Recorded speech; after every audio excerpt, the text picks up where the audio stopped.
Okay, good morning. Apologies for starting a few minutes late. But welcome all to the Center on Global Energy Policy at Columbia University. My name is Jason Bordoff. I'm a professor here at Columbia's School of International Public Affairs and direct the Center on Global Energy Policy. And it's a real honor to have with us this morning Dr. Fatih Birol. It's always a privilege when Fatih comes to visit us here. It's a special occasion today because this morning marks his first speech in New York City since he assumed the role of executive director of the IEA after being selected by the IEA member countries to that position and starting that role in September. So on behalf of all of us at Columbia, Fatih, I want to congratulate you and on that very well-deserved promotion and welcome you here to the center at New York. Those of you who follow the world of energy know that Fatih assumes this position at a time of tremendous transition in the global energy markets, with the urgency of climate change ever increasing, a topic of much focus right now in Paris, dramatic shifts in global energy trade and consumption, supply patterns, geopolitical tensions every day reminding us about the intersections between energy and geopolitics, and with new innovations in both clean energy and in fossil fuel energy, reshaping the global energy landscape. And as importantly, he assumes the role of executive director also at a time of great change and transition for the IEA itself, and questions about how to modernize the IEA in the future to address new risks beyond the strategic oil stock sharing agreement that was part of its core in the 1970s, and how it can be a forum that can bring together all the key players as consumption increasingly shifts from OECD to non-OECD countries. So for those of us who care deeply about good information, good analysis, and good global energy governance, it really, we couldn't be more thrilled than to have you in the role of executive director, Fatih. Those of you who joined us about 2 years ago, I don't know if any of you did, the last time Fatih visited us here at Columbia's Center on Global Energy Policy, will know at the time that he promised to return if I interviewed him while wearing the jersey of his beloved Galatasaray football team. And ever a man of his word, he's back with us here today, notwithstanding his tremendous promotion, now in the role of IEA Executive Director. So of course then the question is, how do I top that? What is it that we can do to show him the lengths that we'll go to make sure that he visits us at Columbia again? So to show him how much we value him, last weekend, I traveled to Istanbul. I went to a Galatasaray football match, and I cheered for his Galatasaray football team. So now I hope you know, Fatih, there's nothing we won't do to make sure that you return to us here in New York. We hope we can host you again next year for the WIO 2016 and many times after that. After Fatih presents the World Energy Outlook and offers his opening remarks, I'm going to ask Christof Ruhl to offer a few brief reactions and comments.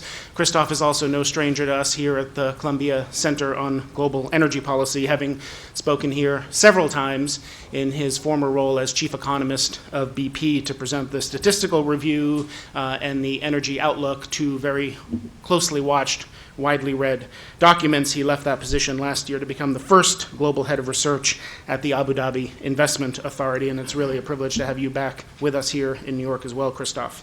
So I'll then moderate a conversation between Fatih and Kristoff and open it up to take questions from all of you. For those of you watching online, a reminder, you can ask your questions via Twitter through the hashtag CGEP events. Send them to @ColumbiaUEnergy. Please silence your cell phones now, and then please join me in welcoming to New York City for the first time as IEA Executive Director, Dr. Fatih Birol.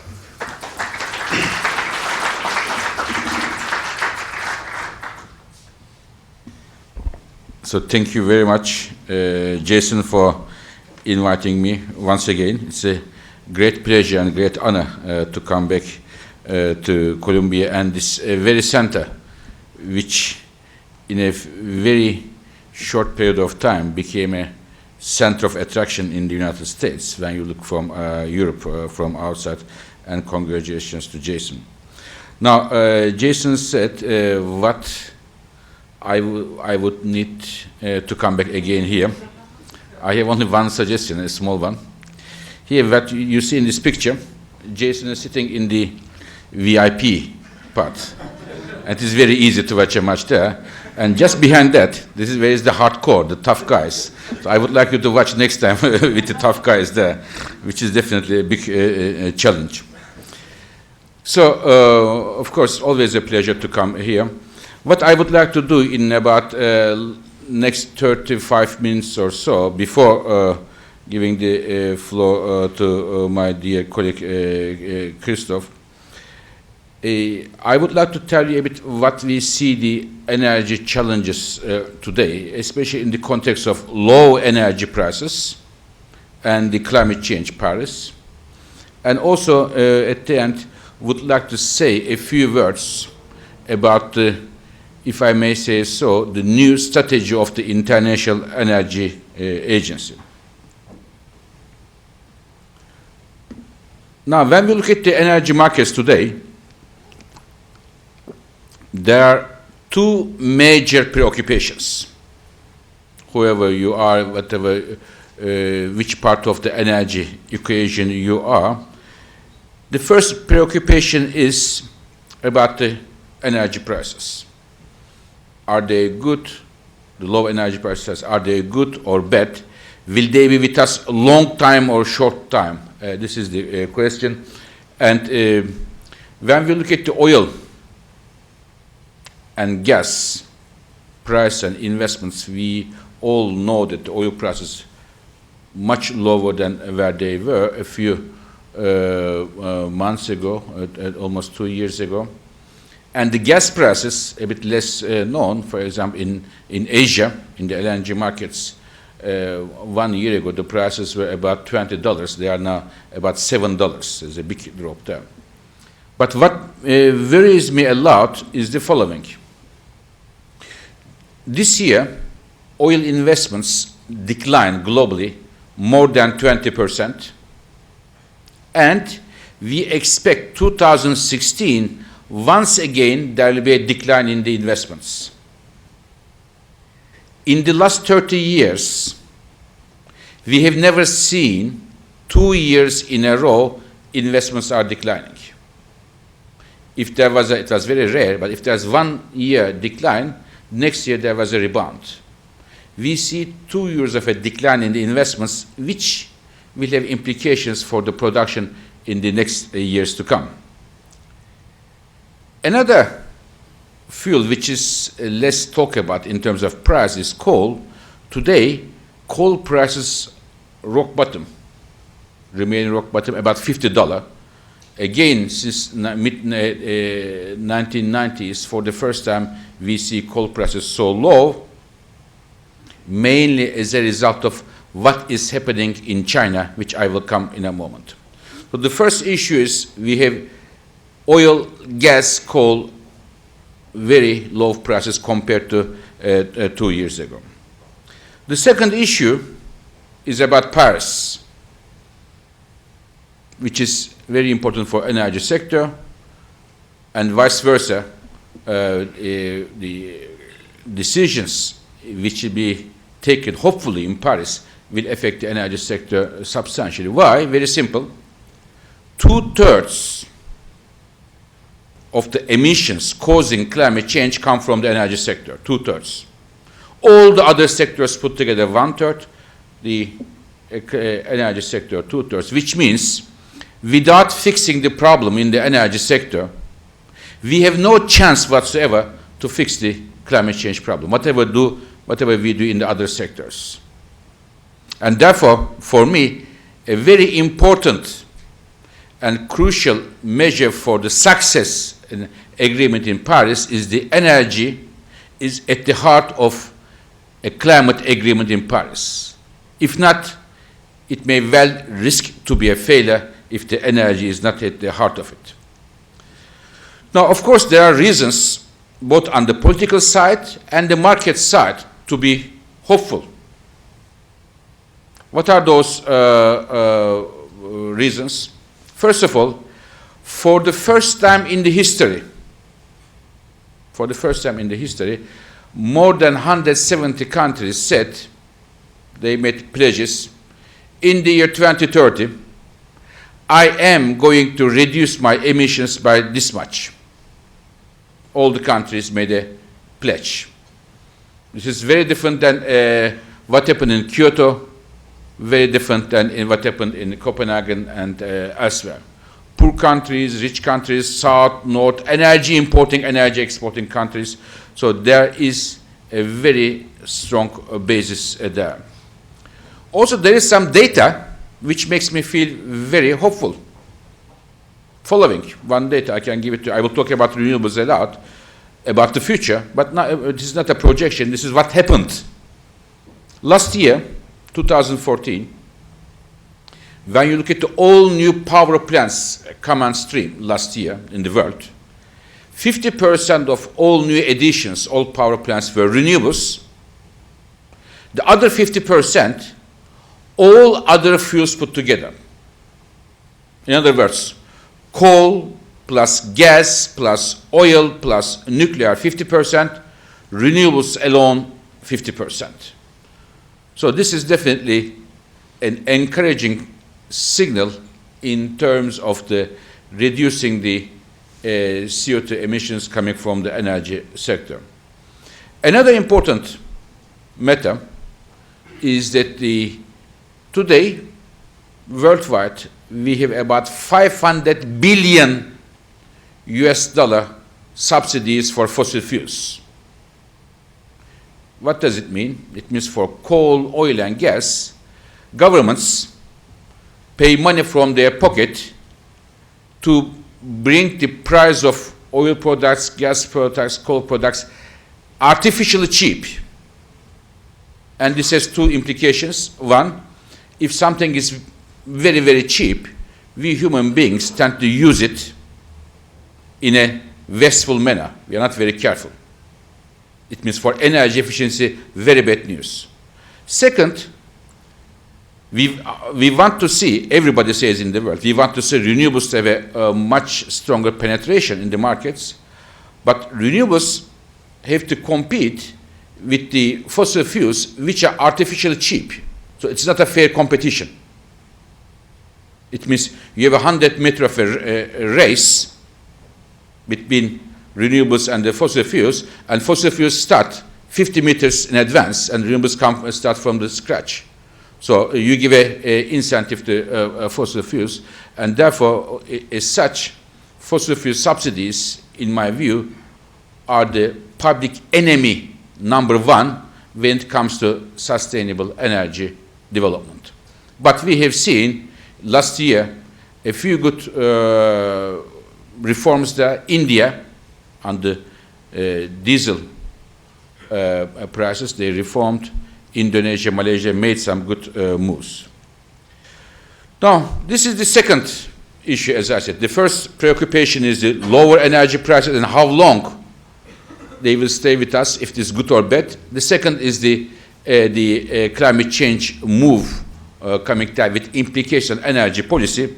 And the question is whether or not these two parameters are structural issues which will transform the energy sector, or they are cyclical issues that I would like to discuss this with you. Now, when we look at the global energy demand growth, we see a very interesting picture. So, where does the energy demand come from? It does not come from the so-called rich countries, advanced economies. Their energy demand growth is declining. Why? Because economic growth is very slow, population growth came to a certain saturation, and they are using energy more and more efficiently. The growth is coming from emerging countries. Here I would like to highlight one region which is not very much noted in the discussions, which is the Southeast Asia. Very strong growth, which means Indonesia, Thailand, Vietnam, Philippines. Only, I can tell you, only the capacity additions of power plants in 20 years in this region is equal to 1 Japan plus 1 Korea. they are going to add. And I can tell you, currently, 2/3 of the power plants under construction in that very region are coal-fired power plants, and bulk of them are subcritical, inefficient coal-fired power plants. So just to put it in a context.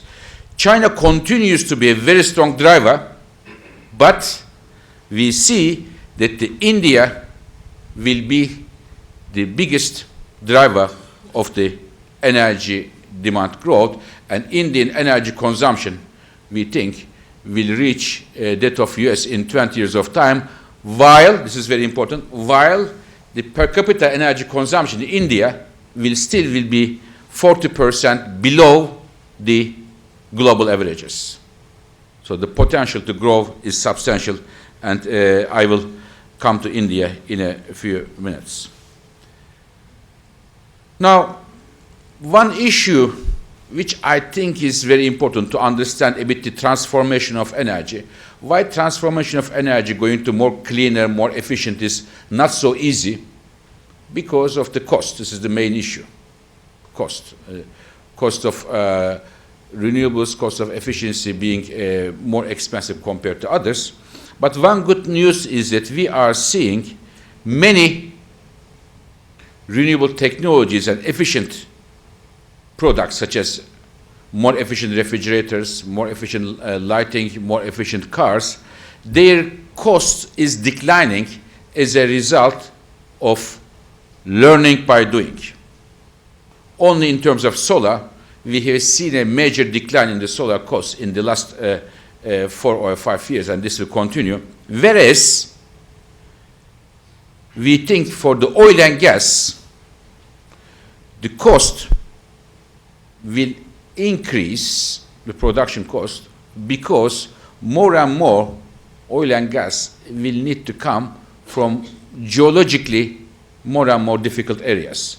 Although there will be efficiency gains there in the upstream sector as a result of innovation technology, but on average, we will get more oil from more difficult, geologically difficult places. So therefore, the good news here is that we see that the tipping point is in favor of the efficient technologies. This brings me to the oil markets. Now the question is, everybody discuss, and I will tell our view. Are we now in a new $50 world, or we are going to see prices to increase sometime soon? We think, let me start with what we think and try to justify. We think that prices will increase through 2020, the $80, around $80, in order to have a balance in the markets, and let me try to explain you why we think so. Of course, when we look at the current markets, we see a lot of oil in the markets, and there are two drivers of that. One is the US shale oil, and the second one is Iraq. And when we look at the US shale oil, we think if the prices remain around $50 for the next 4 or 5 years, we expect a significant decline in the US shale oil. Already, we expect next year a decline about 400,000 barrels per day. When you look at the big drop in the rig activity, it is something not difficult to foresee. And this is our expectation. We had an analysis on a field-by-field basis, and we think that at a $50 world, or a lower price world, the US shale oil will decline. This is number one. Number two, Iraq.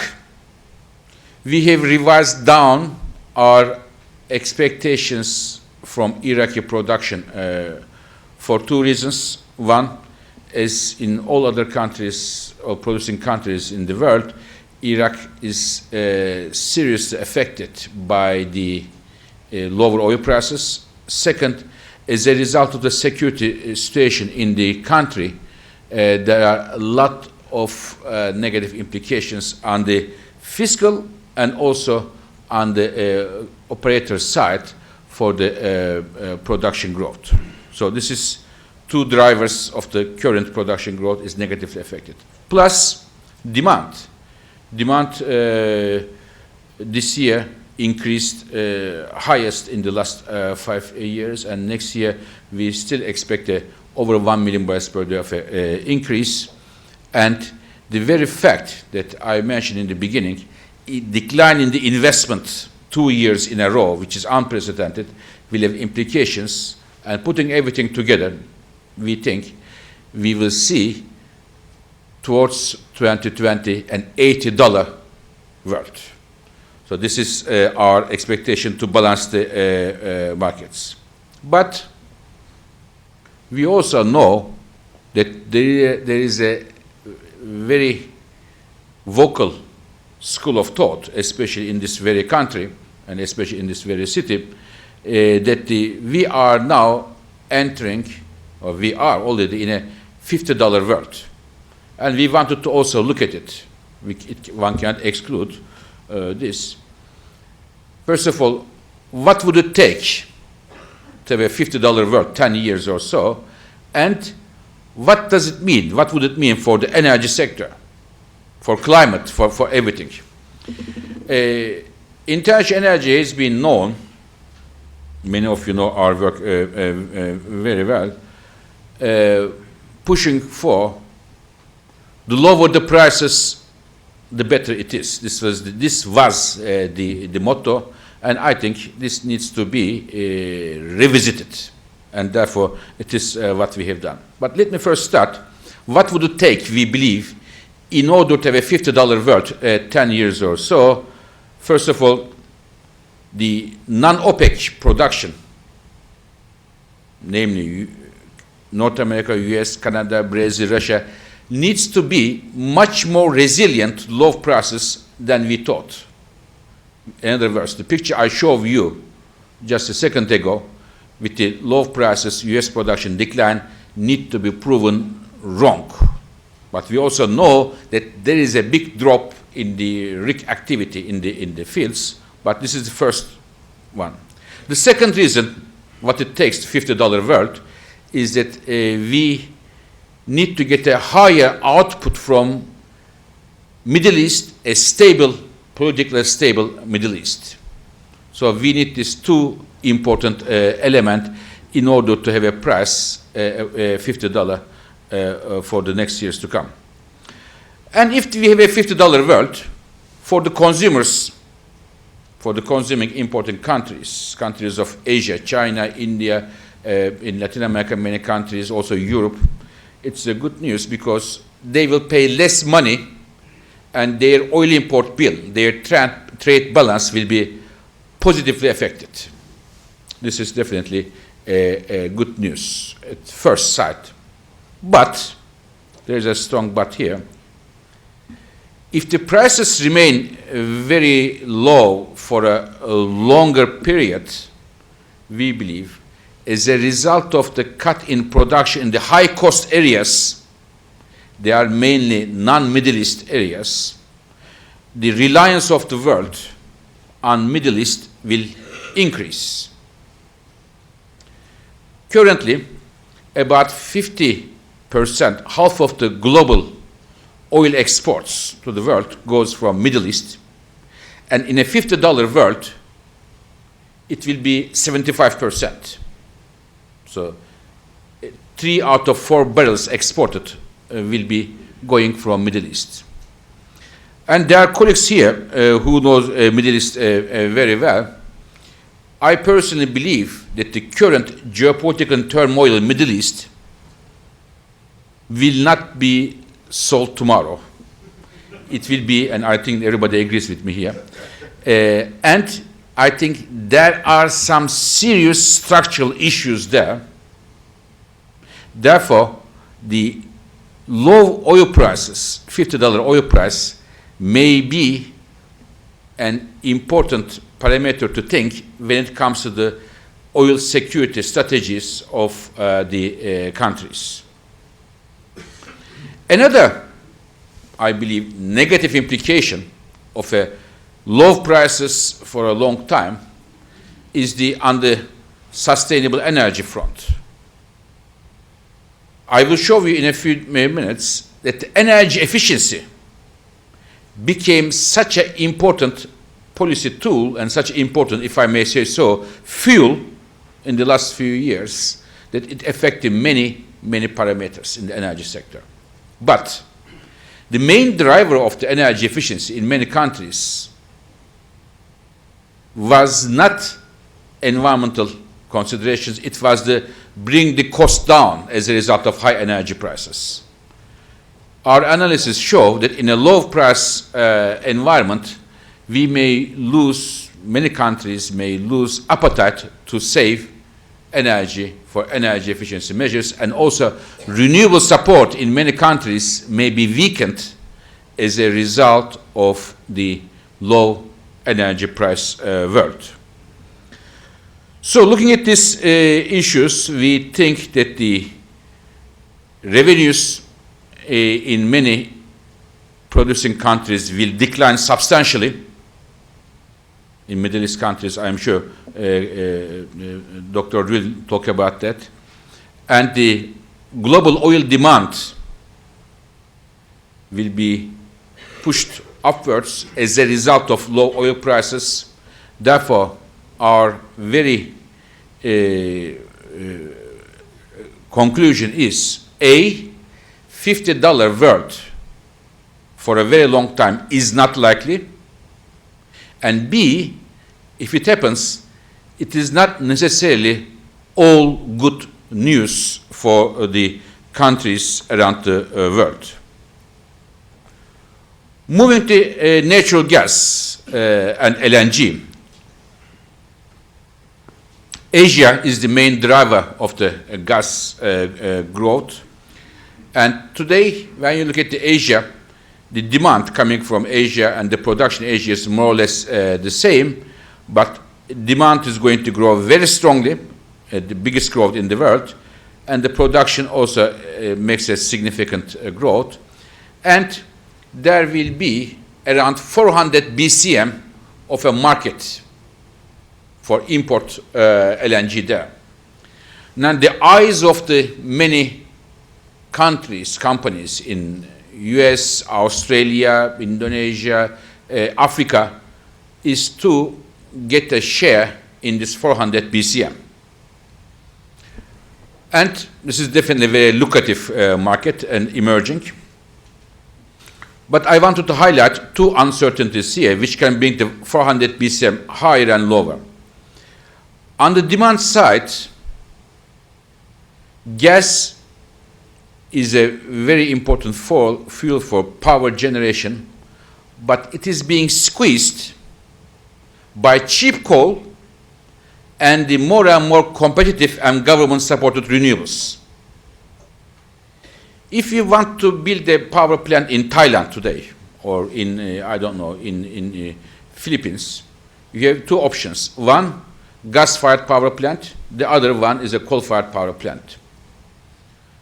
The cost of generating electricity from coal is, with the current prices, 50% cheaper than producing from LNG, from gas. And in the absence of any environmental regulation, governments, utilities go for cheaper option, which is coal. And you cannot say anything because there is no regulation there. So coal is pushing that way. And renewables are becoming, as I said, more and more competitive, and the governments are supporting. In India, coal will have to compete against the solar PV in some cases. So gas is, of course, lots of gas coming to the markets from US, from Australia, and elsewhere, but we shouldn't forget that it is not taken for granted that the consumers will jump on the gas immediately. There is a cost issue here, especially if we don't get a signal from Paris as the energy sector. On the production side, I showed this increase, and bulk of this increase in the production in Asia comes from the Chinese shale gas and the Indian conventional and the coal-bed methane. And both of them are much lower than the government targets. But even so, one should be careful that there is a big uncertainty. Even that growth can happen. So therefore, this 400 BCM is open to upwards and downward revisions in the future. Let me talk you a bit on China, because I believe China story is taking a completely new tone. First of all, the headline is, in my view, we are approaching the end of the single largest energy demand growth story in the history of energy, which is China. Two big changes are happening in China. First one, when you look at the last several years, energy demand and the economy increase in parallel in China. There is a very nice close relationship. But when you look at the 2014, 15 and the future, while we expect the economy to grow a lower pace than before, but still growing, energy demand shows a decoupling. We have already observed this 14 and 15 data. So we are seeing a divorce, a happy divorce between the economic growth and energy demand growth in China. And this has two main reasons. One, Chinese government is the government among all the countries in the world which has the strongest energy efficiency policies put in place. And the second, Chinese economy is changing its nature, being more and more service-oriented rather than the heavy manufactured-oriented economy. So this is the first change in China, becoming more efficient, the energy. And the second change, when you look at the Chinese energy mix until 2015 and so, you have seen two colors, coal and oil, two fuels. But we are now seeing lots of new fuels are penetrating. Nuclear, about the half of the nuclear power plants built in the world, half of them are in China today. Renewables are growing very strongly, and also gas is penetrating the markets, a more diverse market in China with implications for the entire world. A word on India. So every year in the outlook we focus on one country, and this year it was India. And our main finding is, as I said a few minutes ago, India is moving to the center stage of global energy affairs. When you look at the numbers, in terms of coal, becoming the largest coal importer of the world. In terms of oil, the largest growth in oil demand coming from India, overtaking China and Middle East. But also in terms of the solar PV, about 20% of all new solar PV installations are taking place in India. So when we look at in the future, our oil balances or the CO2 emission tables, we have to look at the India numbers much more closely in order to understand what is happening in the world. And let's do not forget, the numbers are staggering. Today, 250 million people have no access to electricity in India. And it is the very reason India wants to make the most out of its domestic coal resource, which is the cheapest one, is a base of electricity generation. Second, on the efficiency front, let me give you one example. In the next 20 years, a modest, very modest expectation, about 300 million people will add it to the Indian urban population, one United States. And more than 80% of the buildings that they are going to live, they have not been constructed yet. And what kind of building codes, what kind of insulation will be there is very important for, not for Indian, but the global energy debate. Moving fast to the power system. Power system, many things are happening in the electricity generation. First, oil is from electricity going back. Nuclear, I mentioned some growth, mainly from Asia, led by China. Gas is growing almost everywhere, but we are not seeing a golden age of gas globally yet. Coal is losing substantial market share. Currently, coal is the #1 fuel globally in terms of the electricity generation, and it is changing. Renewables are overtaking coal as the #1 fuel of electricity generation. But there are two important elements in the renewables move. One is that in the past, the driver of the renewable growth was Europe and United States. But in the last 1 year and the next years to come, the driver of the renewable growth is China, India, and other emerging countries. This is #1 change in the renewable front. The second change is, again, in the past, hydropower was the main driver of the renewable growth, and it is now moving slowly but surely to wind and solar as the flagship technology in terms of the renewables growth. So renewables will be the #1 fuel of electricity generation, and in our view, every $10 put for the new power plants investment out of $10, $6 are renewable investments, and $4 are the investment for the rest of the technologies. One boring for some, but an extremely important issue is energy efficiency. So one of the conditions that I would like Jason to accept when he invites me here, in addition to sitting with the hardcore, the hooligans together, the other one is that I will talk about energy efficiency at least 1 minute, because it is something affecting the market so much, but nobody wants to talk about it, so I am very happy to talk about this. What I want to say is the following, and this is very important.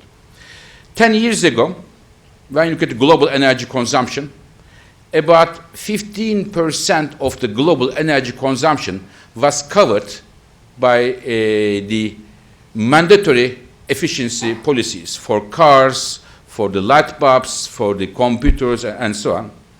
And as of today, it has been doubled, because many countries, especially China, put a lot of mandatory efficiency policies, and also high energy price in the recent years gave a boost to energy efficiency policies. And when we look at the future, we expect, even with the current policies, about 40% of the efficiency, global consumption will be covered by the efficiency policies, mandatory policies. Let me give you one example. Trucks. Extremely important. Today, 1/3 of the global oil demand growth comes from Asian trucks only. Okay? And there is almost in Asia, in no country, stringent or at all any efficiency standard for trucks. If it is set, which was discussed in G20 in Antalya in Turkey this year, but not yet is a mandatory issue, then this will have an impact on the oil demand growth, and this will have an impact on the oil companies' plans. No oil company can afford, in my view, or should afford, not to understand what is happening on the demand side, efficiency side. So therefore, I believe this is an important issue as well. Finishing my words about with the climate, we are having very important meetings in Paris. We are hoping that the Paris will be back to be the city of light very soon, with a very good result in the 2 weeks of time. And we have, as I mentioned in the beginning, good reasons to be hopeful. And when we look at all the pledges today put together, more than 170 countries, we see a big reduction, if they are implemented, on the temperature increase.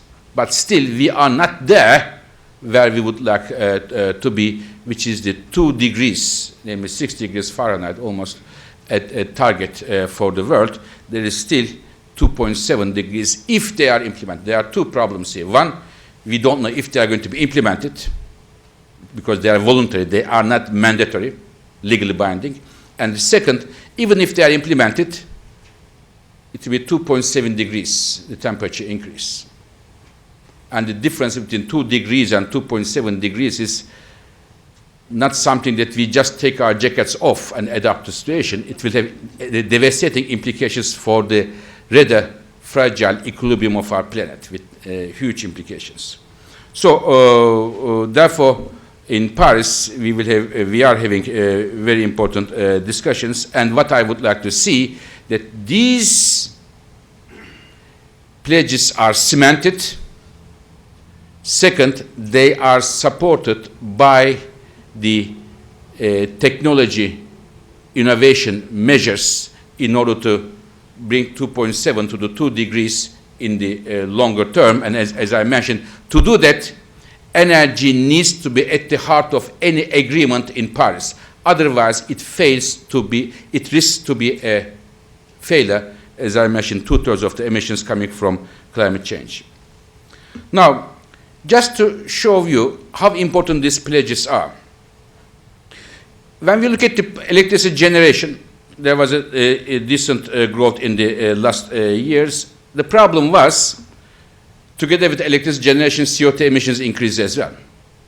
In fact, there is nothing wrong that the electricity generation increases. Energy means life. Energy means modernity, comfort, more security. But the problem is, with the energy, we have the problem of emissions.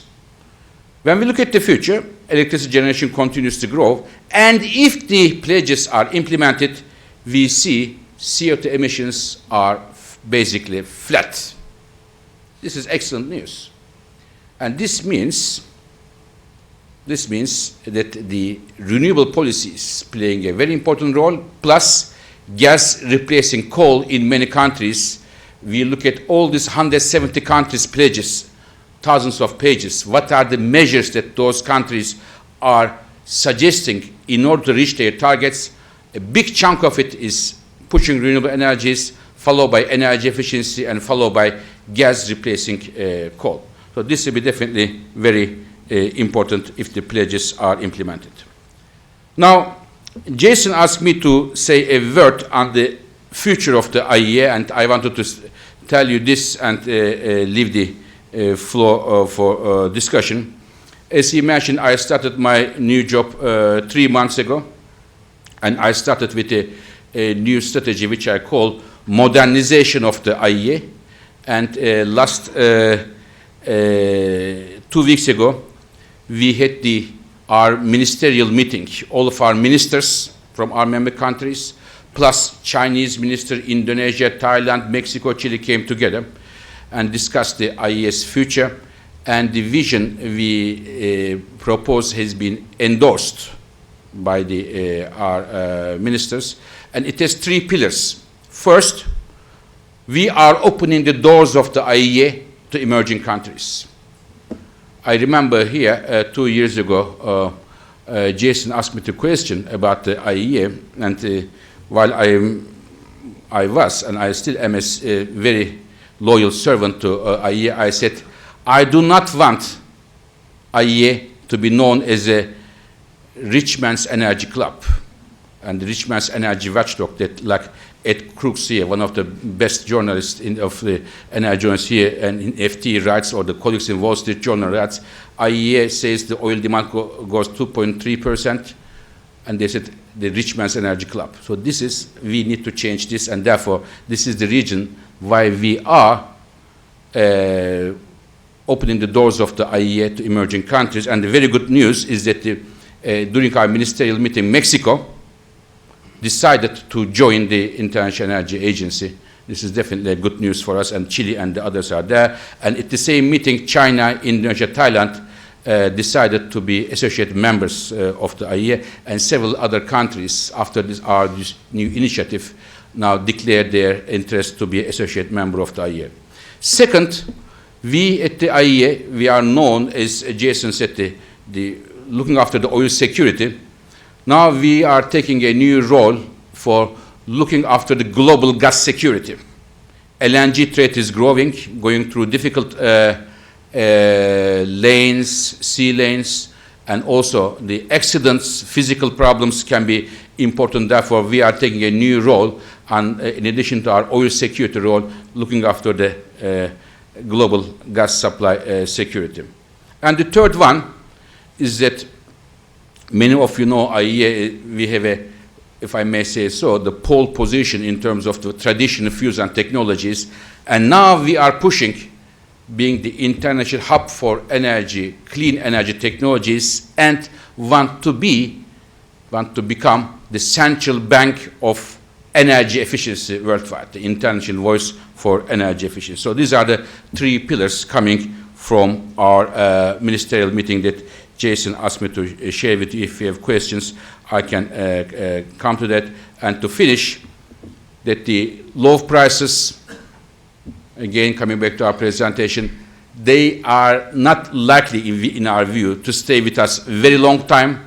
But even they stay, they may not be all good news that we have low prices for a very long period of time. India is pushing very strongly. The way is an energy demand growth story. What kind of choices India will make will have major implications for all of us, as it was the case with China before. But China is changing. We have to change our view. How do we perceive China now, looking at the current numbers of China, not the numbers of the past. And as I said, Paris need to give a strong signal to the energy investors. And this may be our last hope in terms of changing the trends in the energy investments in the right direction. And looking at the energy security issues, I mentioned the Middle East, the issues between Russia, Ukraine, and others, and as well as the environmental challenges, we think the international cooperation on energy has never been so vital. So thank you very much for your attention. Thank you.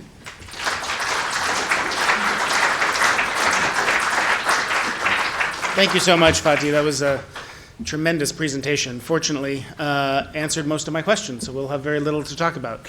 To get some reactions to that and put a few issues on the table for the conversation we will have in the time remaining, Christof Ruhl from the Abu Dhabi Investment Authority.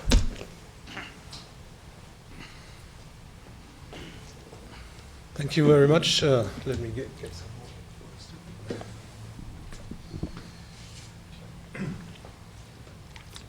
Thank you very much for the invitation.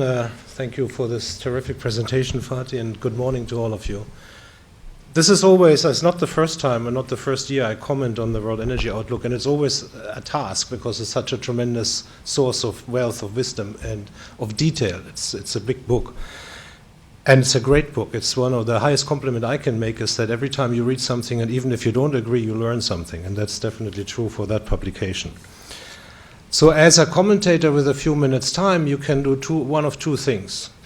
You can pick one of the many hundreds of issues which are in there and put them on the table and say, I don't agree with this and that, and we should discuss the other one.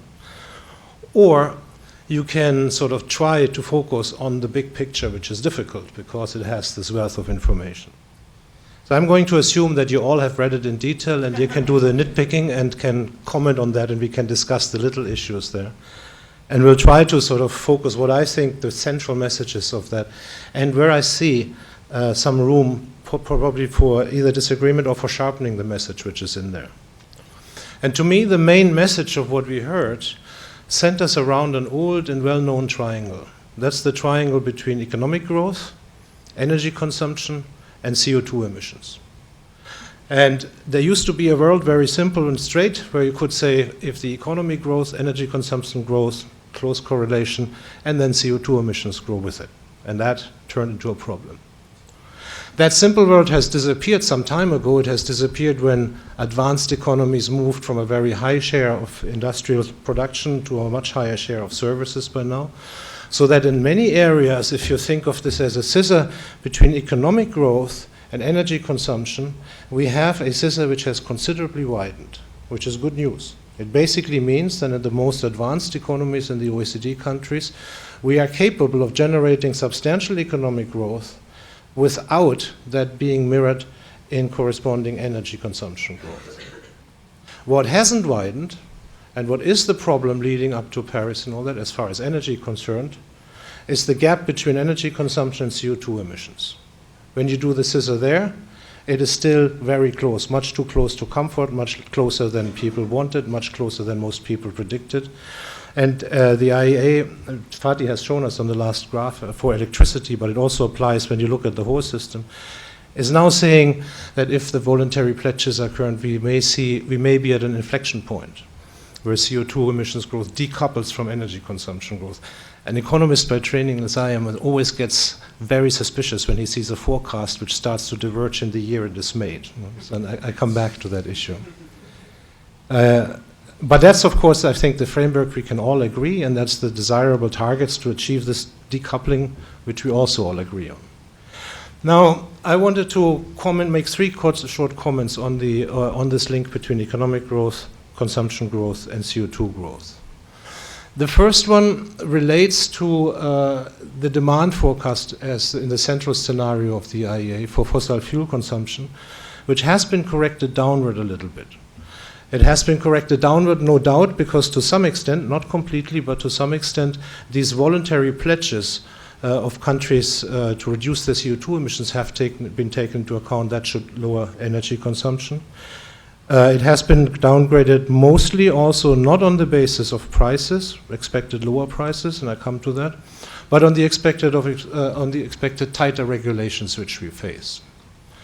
That downgrade in fossil fuel demand affects, by the way, natural gas more than others, and I'm not quite sure why it does that, but it's visible everywhere. In coal, we have heard the story of China, and I would like to focus on the issue of oil to bring out one potential reason for more pessimism than it is in the IEA here.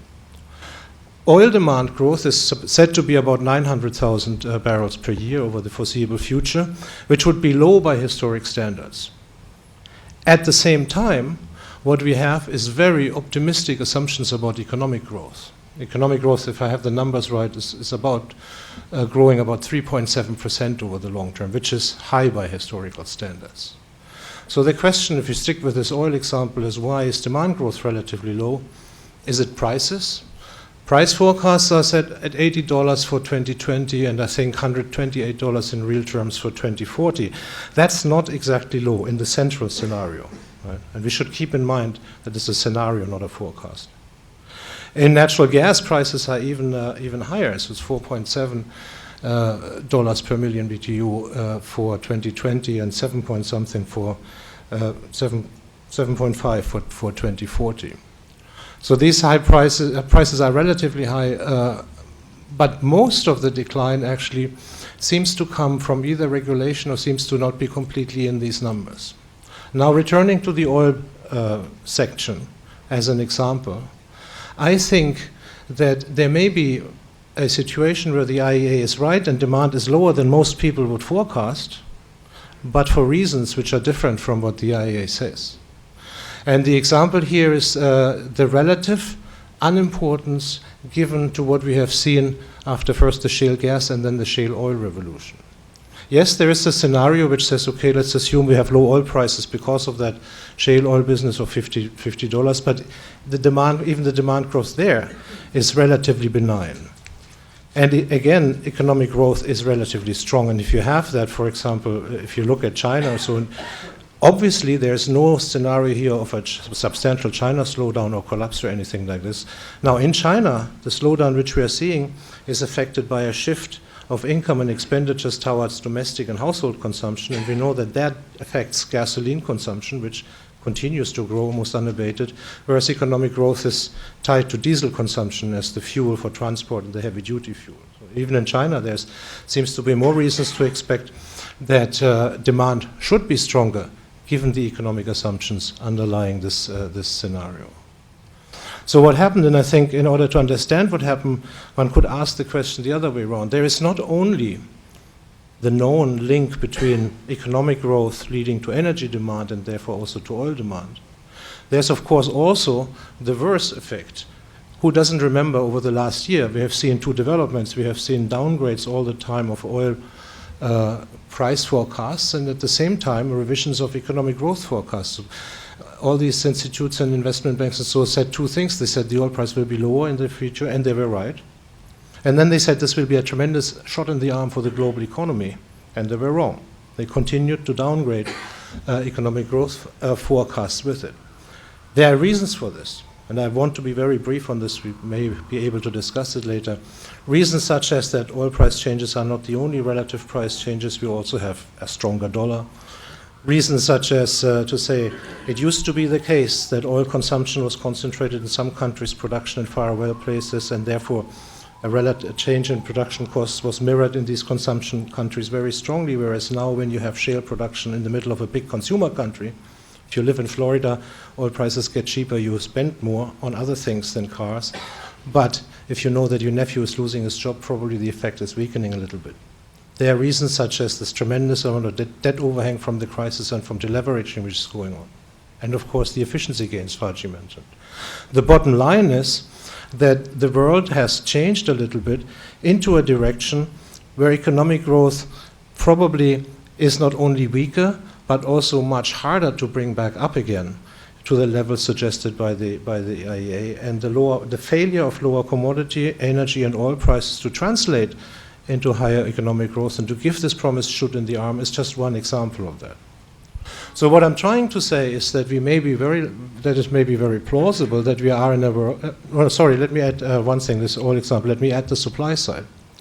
The IEA is also very benign in a way when looking at shale oil from the supply side. There is the assumption, as you have seen, that below $50 it will become unprofitable and production will decline.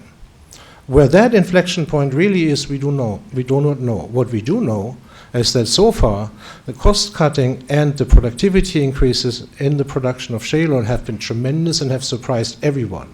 I mean, 1 year ago, the cutoff point was said to be 65. Now it's said to be 50. It could well be that this moves down further. Now, if you combine that, lower demand for a different reason, because of lower economic growth, and a much more productivity on the supply side, in particular of shale oil and probably also in other parts of the world where oil production costs are so low, like in the Middle East, that the costs are not really an issue at $50, then you end up in a world with lower demand, correctly, lower economic growth and lower prices for longer. I'm not saying that will be the case, but it might well be the case. Now, why does this matter? We come back to the third point, climate change and CO2 emissions. The IEA has also correctly, I think, downgraded its new policy scenario, its central scenario for energy demand, based on the voluntary pledges, as we've heard, which have been made by many countries, and essentially argues that the situation has improved a little bit, but there isn't much different if you compare previous energy outlooks with respect to the 450 ppm target or the 2-degree climate change temperature increase target. So if we, for a moment, assume that the scientists have it right and that 450 ppm translates into 2 degrees Celsius and that we can calculate it with this precision up to 2.7%, then it's still a long way to Amarillo. We are not anywhere close to where we should be. Seeing that, and seeing that lack of divergence I talked about initially between energy consumption and CO2 emissions, I would have had the question anyway, why are we still relying so much on regulation here and on voluntary pledges? Shouldn't we be much more aggressive in asking for using the price mechanism instead of regulation, or saying having a carbon price, maybe even carbon taxes to tackle that problem? When, if not now? But if I now add the bit complicated story I tried to develop earlier, lower energy demand for longer and accompanied by lower prices, then of course all the things Fatih has said apply with double force. If you have lower fossil fuel prices for longer, it will be much harder to compete, for renewables to compete, even for gas to compete. If that comes together with low economic growth, and not like in the IEA scenario with relatively high economic growth, it will be much harder to compete for resources to be invested against climate change. We've been there, we've seen all of this. Every time the world sort of seems to make advances in the direction of anti-climate change policies, an economic crisis hits, so something happens and it becomes forgotten for the last 10 years, which is why we didn't make any progress. So the upshot, the bottom line of what I want to leave you with, if there are reasons to suppose that that commodity cycle takes longer, and if it's not just low demand, high economic growth because of efficient regulation and everybody happy, but if it is low demand, low energy prices, and low economic growth, then there will be all these spillover effects Fatih has rightly outlined into the area of policy, making it so much harder to get efficient policies going that the real question then becomes even more important. Why don't we use the one mechanism we know is most effective, prices, and why can we not, can the IEA not, that's a question to you as the director then, be more aggressive in advocating this kind of policy? So that is sort of the very big picture. Allow me to also say something else.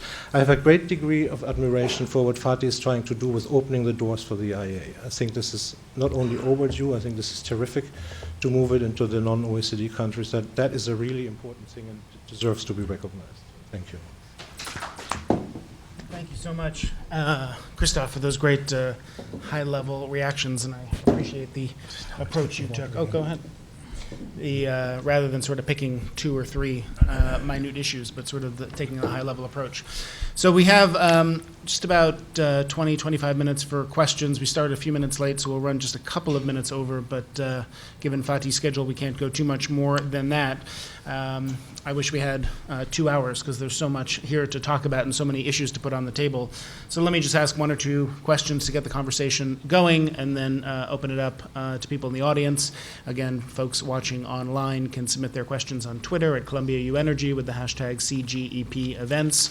And Fatih, let me just sort of maybe put one question in each of the large buckets you put on the table, and starting with IEA modernization, and you talked about what you're doing to open the door, expand it to other countries, which is great. You talked about gas security, and I was just wondering if you could say another word about what that means. When we think about oil security, there's a global market for oil. There are differences and spreads between different types of crude, but generally speaking, it's one market for oil. If we think about a disruption somewhere, private and government stockpiles can be accessed to replace that disruption wherever it happens. Gas is obviously very different, right, in the way gas is transported and the way countries rely on gas from particular other countries with pipeline connections, as we were reminded in the Russia-Ukraine conflict. So when you think about what does gas security mean to you, does it mean more interconnections, reversals of flows, the kind of things that Europe is doing, or reducing gas dependence, increasing trade and liquidity through LNG? What does it mean, and what's the role for governments? Does it mean a government stockpile? So first of all, this is a new mandate by the governments given to us. We are discussing the concept, but a couple of things are clear. European Commission is doing a very good work in the context of Russia-Ukraine crisis, as a result of the problems we have recently seen, and taking some measures there. But when you look at worldwide, we see that the share of LNG in the gas state is growing very strongly. And here, we don't know worldwide, I think there is nobody in the world who knows the LNG facilities worldwide. What are their capacity, what is their maintenance time, what are the flows of LNG, when are they coming and going, and what are the routes they are taking. We want to bring all of this on the table and provide transparency on the markets, the availability of the maneuver room of LNGs in case of a problem. After Fukushima, Japan was looking desperately for the LNG cargoes, and nobody had the information where there are available cargoes and at what time and how long would it take to bring it back to Japan. We will look at this mainly on the LNG issues. We will make some resilience tests, and we will also look at the other energy security options, gas security options, what we can do in the case of security disruption. How many of the power plants in the world has a dual character, moving from gas to coal or gas to fuel oil in terms of a crisis situation? We are going to prepare a package in terms of gas security, what are the measures that can be taken in a gas security disruption context, A, and B, we are going to come up with a more transparency in the gas markets, especially on the LNG side.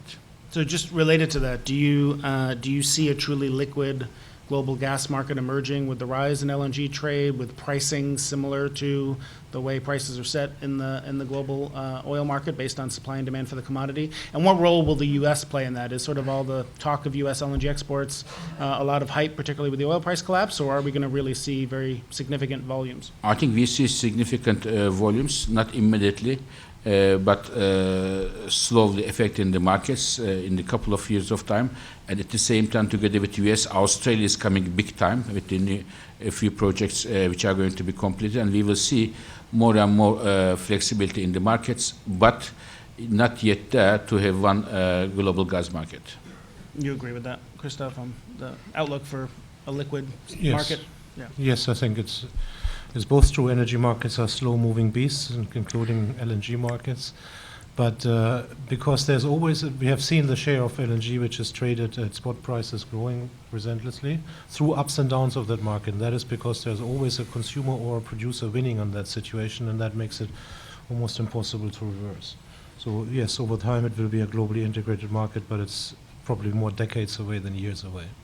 You mentioned, I'm turning to climate change and Paris for a minute. You talked about, Fatih, the signal from Paris. You showed, based on the INDCs, the sort of flatlining of emissions. In your view, what would constitute success coming out of Paris? And, you know, there's been a lot of talk about whether should we still be talking about 2 degrees Celsius? Is that achievable in the way you look at where those INDCs get us? What does it take to actually achieve that goal? Is that feasible at this point?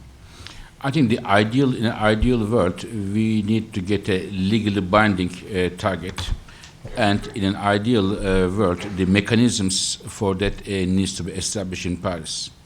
But this is an ideal world, and I don't think that we will reach that. And again, in an ideal world, Kristoff said, the best thing would be having a carbon price. I completely agree. But we need to be careful. I think in Paris, an agreement on an international carbon price would be excellent, but this would be a big welcome surprise to me, because there are many countries, because we need to, the most important thing in Paris is this agreement needs to be signed by all, if not all, most of the important players. Otherwise, it doesn't make sense if it is the same type of countries pushing the other parts of the energy and environmental debate. So in order to get the biggest number of countries, I believe to have a carbon price, international carbon price agreement in Paris is very difficult. To be successful in Paris, first, investors need to get a signal from Paris in terms of agreement of the world leaders that it says, you investor, if you go and invest in the, I'm just giving an example, subcritical coal-fired power plant, you are putting a lot of money now, but in a few years of time, it may be shut down and you may lose money. So this signal has to be given. Otherwise, if we are not able to give that signal, we may well see wrong investment to be made, and this can lock in the future. And the second part of your question, very briefly, I still believe there are chances to have a 2 degrees world, but Paris may be our last hope to make this happen.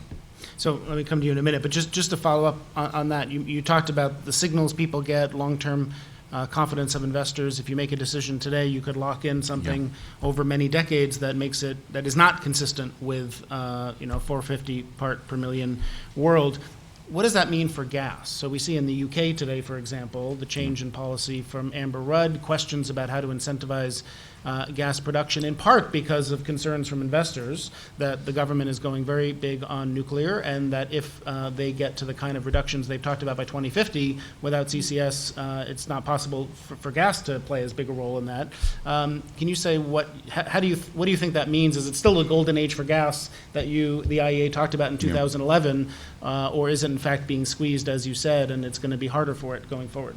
I think gas, when I look at the very pragmatic and near-term solutions, renewables, efficiency, switch from coal to gas, and in my view, pushing the nuclear power are all pragmatic solutions which could help to reduce the carbon footprint, and I believe gas can play a very important role if it replaces coal, and which is the case in many countries now. So therefore, in my view, gas is in the picture, in the composition of solutions for our climate change problem if it replaces coal, and it is happening. It happened in the US, it is happening in China slowly but surely, and it will definitely help to reduce the CO2 emissions from coal. You were going to... Well, on the climate issue, I don't know how to phrase it. I've been on record of saying that this is to some extent an intellectually dishonest debate, and I think I stick to that. Because we have a problem. We all agree, when we look at the numbers, that we will not reach this 2 degrees Celsius target if it can, assuming science can identify it. It's not in the numbers, full stop. Short of a major economic disaster, we will not reach it. But then why is there so little discussion about what to do if the climate gets harder, about not just how to prevent it, but how to react to it? And then why is there so little discussion? This is, I think, where people like all of us here come in to say, yes, Fatih is right, politicians will not do drastic steps in Paris, but that's not the end of the story. If that is a serious problem, then it requires drastic steps, and that message needs to be continued. And I think when I look at this sort of low growth, low price scenario further out and so on, and then at the projected numbers, just as one example of renewables, and the projected numbers, even in this conservative outlook of the subsidies required to get this done, then I can't close the circle anymore. Then I see that these assumptions are sort of right along the best case scenario one can imagine, and in reality it may just not happen, which means that the initial problem of falling further below the 2 degrees is getting even bigger, which means that one has to start talking about alternatives and about other approaches, knowing that politicians are slow to react. Of course they are. So I don't want to give the hope of 2 degrees just for the records. We still need to stick to 2 degrees. I know it is every single day, it's getting more difficult, and it is the very reason I am saying Paris may be our last chance to push the policies and the technologies that may they need to become profitable, and they need to penetrate the markets ranging from carbon capture and storage to the other alternative technologies. So we have to put the pressure on the policymakers for 2 degrees, I believe. So we have a microphone over here, and I'll ask people to come and stand at it. We'll take a few questions at a time. Let me ask one last question while people are coming up there. Just one other question I had was, you talked about U.S. shale and the break-even price. The other question I had was the responsiveness and how quickly you both think it can come on and off, and what does that mean for the future role of OPEC as sort of a market balancer? I think what happened to the shale oil brought flexibility in the markets, more price responsiveness, and I think the prices, if there was an increase in the prices, current prices, significant up to $60, $70, we could see a very quick turnaround, and the production may continue to increase there, and as such it provides a very important security for the oil markets and provides diversification. Of course, the situation for the Middle East producers are different now compared to 4 or 5 years ago. Having said that, we should be very careful with our messages. I believe Middle East is and will remain critical for the global oil markets for many years to come, because US oil production growth is very good, but almost all this production in the United States, almost all of them, will be consumed within the United States. And the emerging countries of China, India, Latin America, and others, their import needs will be met in a growing way from the Middle East countries. So therefore, we should be very careful to give the right messages to Middle East countries.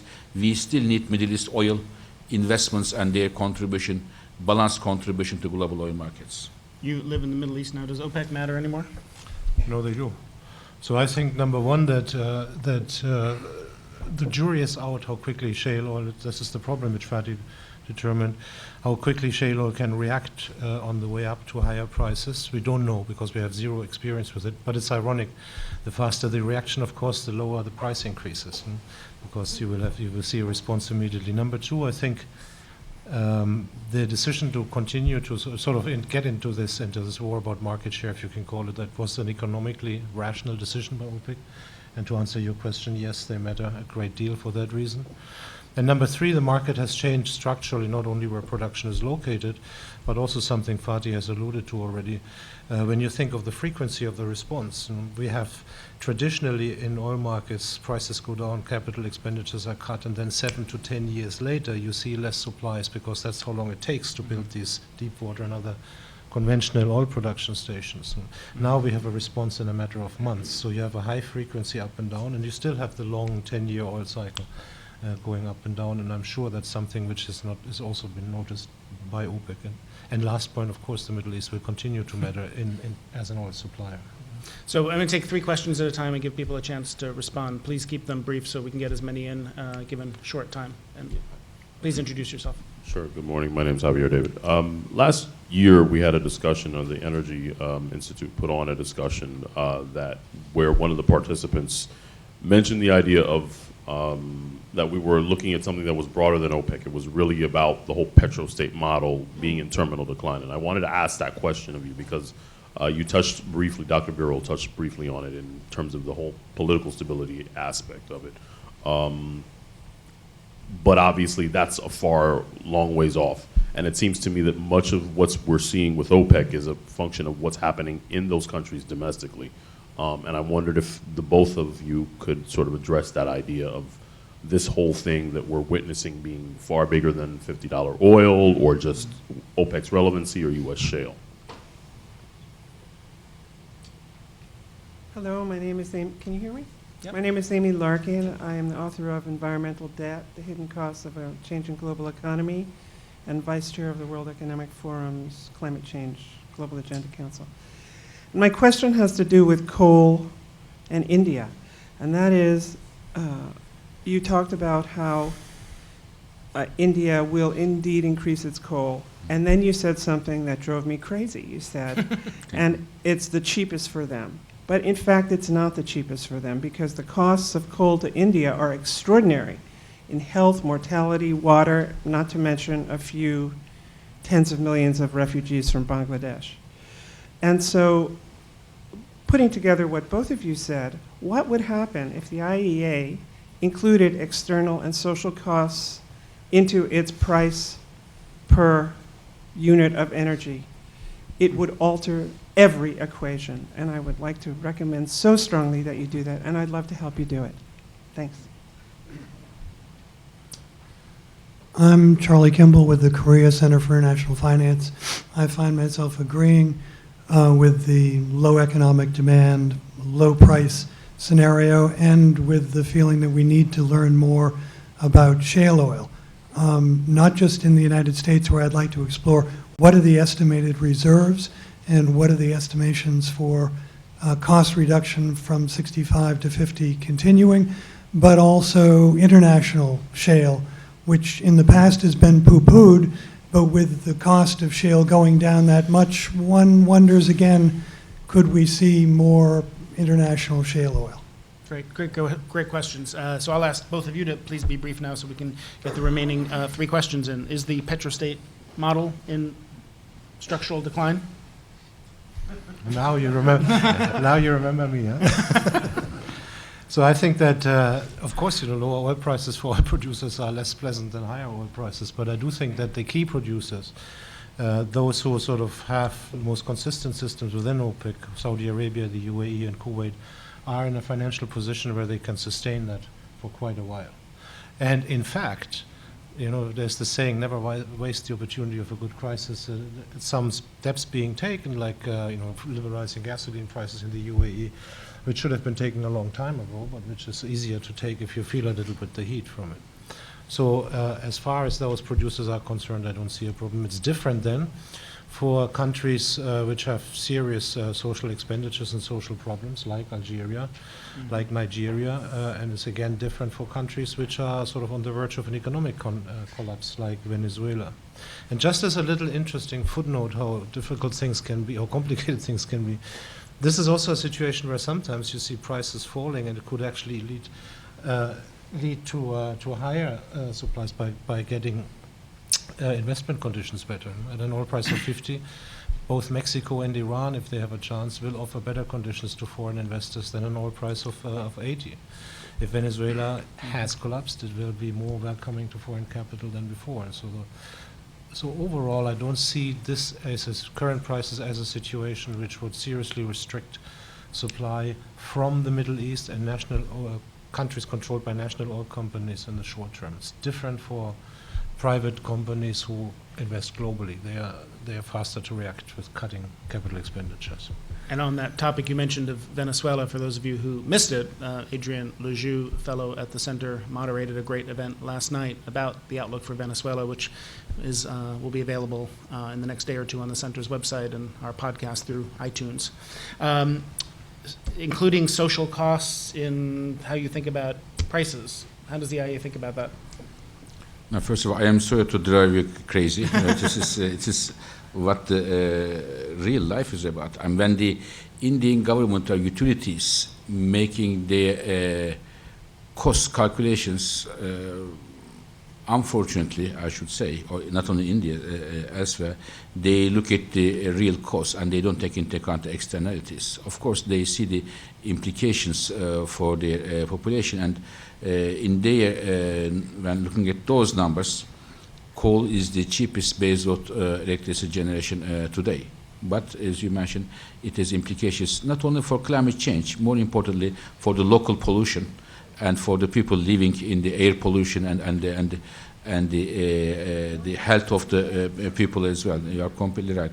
But the real life is, in fact, the decisions are taken on the basis of the real cost. But I can tell you that IEA will make a study next year focusing on the, we always work on the environmental context on the climate change, but we are going to work on the local pollution in the cities, in emerging countries.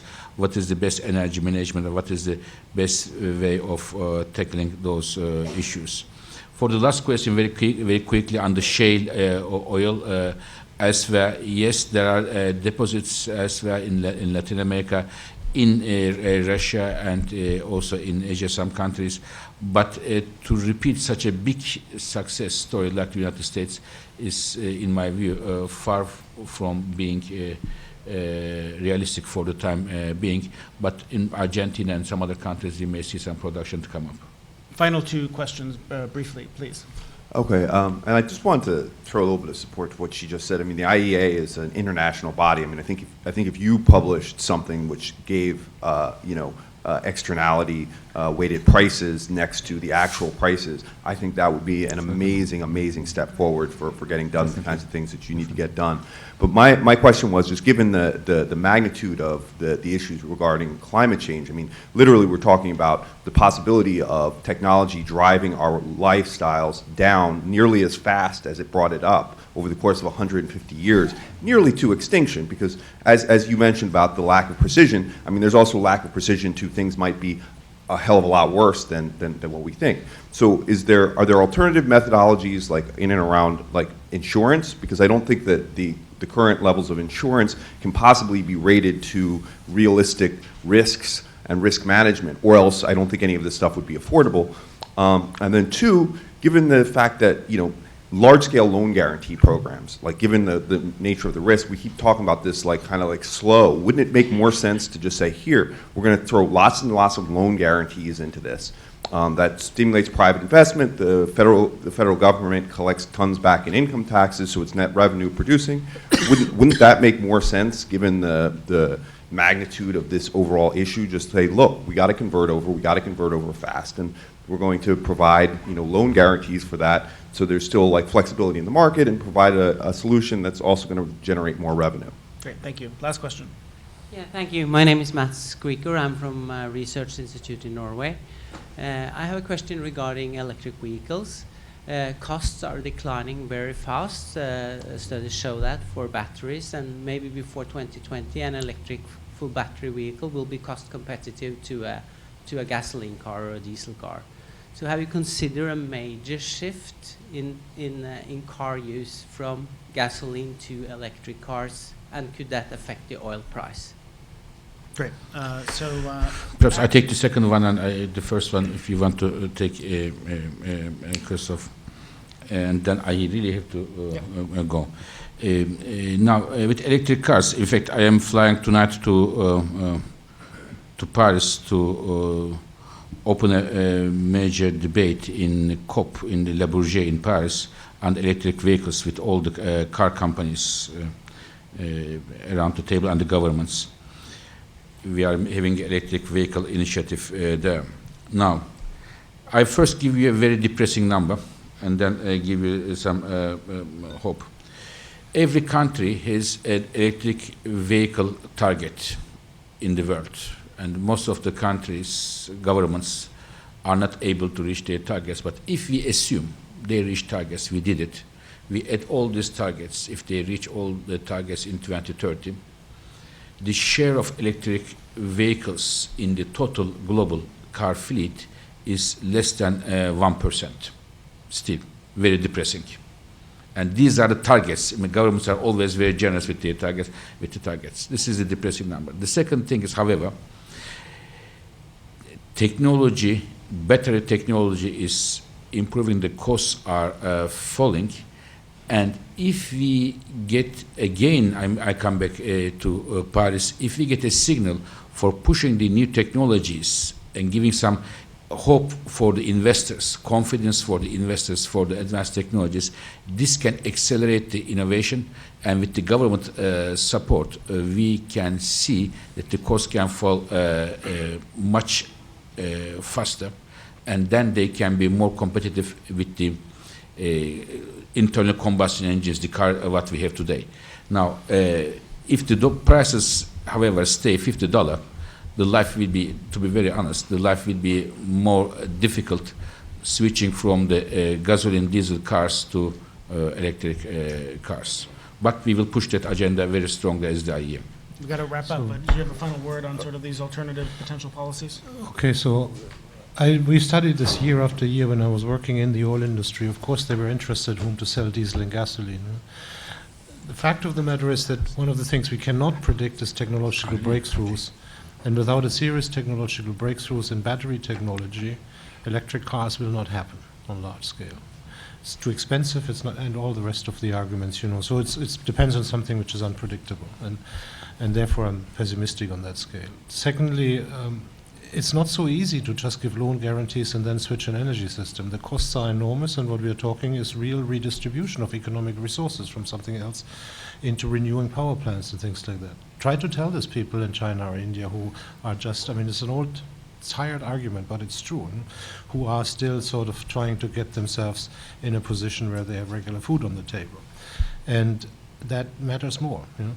That's why I am always saying that if these climate guys are right, then the situation is so dire that one does need incentives and not government regulation. Because that's what we've learned. You know, it's a market which created the problem. It's a market which is probably the best instrument we have to remove it. But it's not used for that end. So I wish we had much more time. I'm here for all of you. I will put my life at risk, sit in the hooligan section at Galatasaray next time, and Fatih will return. But please join me in thanking Fatih Birol and Christof Ruhl. Thank you.